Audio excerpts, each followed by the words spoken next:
Hello, interwebs! I hope you're doing well because it is my destiny to finally review the penultimate episode of Marvel's What If Season 1, Episode 8, What If Ultron won?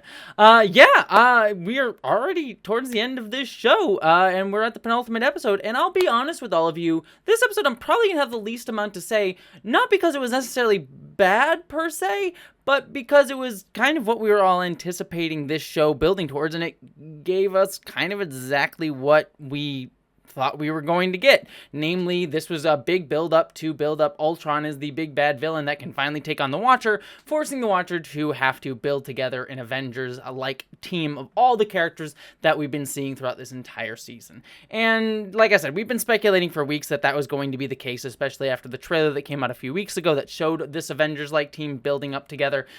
So this episode kind of just delivers that and sets that up, and not much else. There are a couple small things here and there that I did have a lot of fun with that I'll talk about in a second, but for the most part, you're getting exactly what you got on the tin. What if Ultron took over? And we sort of see how that plays out. We get Ultron taking over the galaxy. He sort of gets Vision's body, as we saw him trying to get in Avengers 2, and he goes to all the standard big destinations throughout the Marvel Universe and blows them up, for lack of a better case, and just gets a bunch of Ultron bodies. A few things with this version of Ultron, though, that I found, I was going to say interesting, but I'll honestly say not interesting. Also, there's a fruit fly buzzing around here that's driving me crazy, so apologies if my eyes, like, sort of weirdly wander. I'm just like, I want to kill this thing, but it's, like, literally floating around. Regardless, anyways, one of these things that is least interesting is the voice actor that they got to play Ultron didn't even try to sound like James Spader, I'll be quite frank. And on one hand, I kind of see that being a good thing. Like, James Spader is one of those voices that's just really difficult to impersonate. He is such a raw personality. I love James Spader, by the way. I adore him in Boston Legal, one of my favorite shows of all time, to be honest. Though I'm weirdly not the demographic for Boston Legal, but I adored that show. But this voice actor just did not even try to play James Spader. And while I ultimately think that was a good idea, he ultimately comes across as very, very bland. And being quite frank, I don't find Ultron all that intriguing of a villain, and he was only really made intriguing by James Spader's performance. Like, James Spader brought a lot of charisma and gravitas to him, so what we're kind of left with is the standard robot who wants to take over the universe, which I've kind of seen a billion times before, and there's nothing really unique about this take on the character to has me all that interested in him. So that's kind of a net negative with this character. I was sort of like blah with him on screen all the time. The other thing too, I will say with this, is him getting the Infinity Stones was very much like whatever yada yada, because Thanos just steps through that portal and Ultron just straight up murders him like that, even though Thanos has all the Infinity Stones, and I'm kind of shocked that Ultron was able to kill him. Maybe you buy it, maybe you don't. It kind of read to me as like, we need him to get the Infinity Stone so he carves up Thanos. I mean, I feel like Thanos would have been more prepared and better able to defend himself, but I don't know, maybe he didn't expect Ultron to be there. I feel like the man would have done his research. He's freaking Thanos. I mean, basically this has been a problem through all of What If. They basically kind of nerfed Thanos throughout this entire series, basically saying like, yeah, Thanos is basically a chump. Outside of any other universe but the Marvel MCU. So that was kind of disappointing there.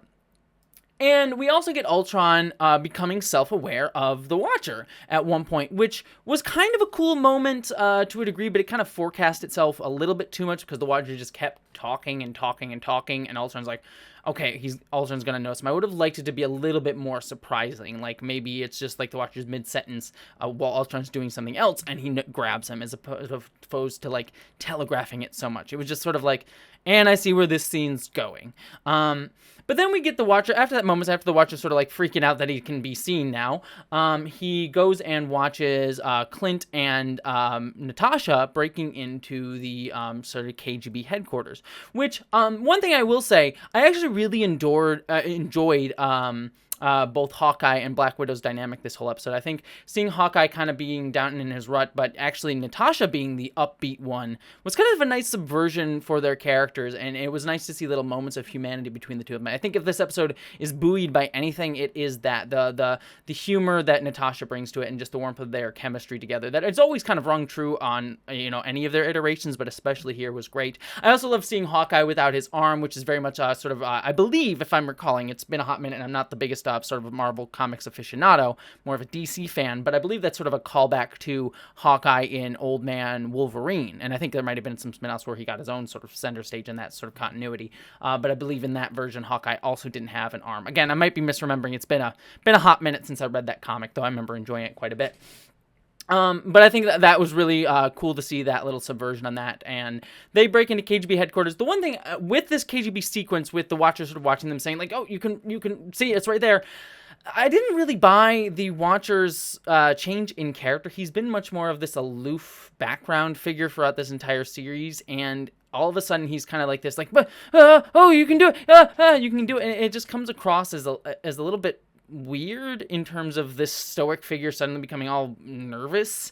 I get that it's a scary situation for him, but it just, I don't know, the characterization just didn't feel right to me. Maybe it's just because he's been so aloof this entire season, but it just kind of threw me a little bit to see him that way. But I do like that it sets up the stakes that, this option that they have going with to get the Zola computer and sort of upload the Zola computer from the KGB base that we saw at the end of Civil War is actually their only hope. But so at least it sets that what they're doing can actually do something, because otherwise I feel like it would be like, what are they going to do against Ultron? It feels like kind of like a waste of time for us to even be paying attention to them. So at least that sets us up that this could actually work. So I like that element of it. Them going to Zola to pick up Zola was, again, a little bit of a funny moment. I like the almost pouring water on the computer and him saying, like, "Oh, you might feel a little bit of poke," to convince Zola to help them. Ultron comes and rescues them, or comes to attack them. There's a cool little battle here, and obviously Zola's plan doesn't work because Ultron is now off fighting the Watcher. But I also liked this moment where, as they're trying to escape, Hawkeye, shoots that little shield thing, which I feel like that's a really powerful tool that I feel like Hawkeye should have used before now if he had that, like, shield thing. Maybe it's been in one of the movies or something else that I just forget, but if it can hold off that many Ultrons, dude, why haven't you been using that, like, all the dang time? But regardless, he sacrifices his life to save Natasha in a nice little subversion of the Endgame bit where Natasha fell off the cliff. We get Clint getting to do it this time, and that shot there where he was falling off the cliff was absolutely beautiful. A really great image. I don't know if the scene called for that grandiose of a moment for him, like that beautiful of an image, but it did look gorgeous. The animators certainly did their job, earned their paycheck on that one. So I enjoyed that moment. Just felt like, why this one and none of the others from any of the other episodes, but whatever.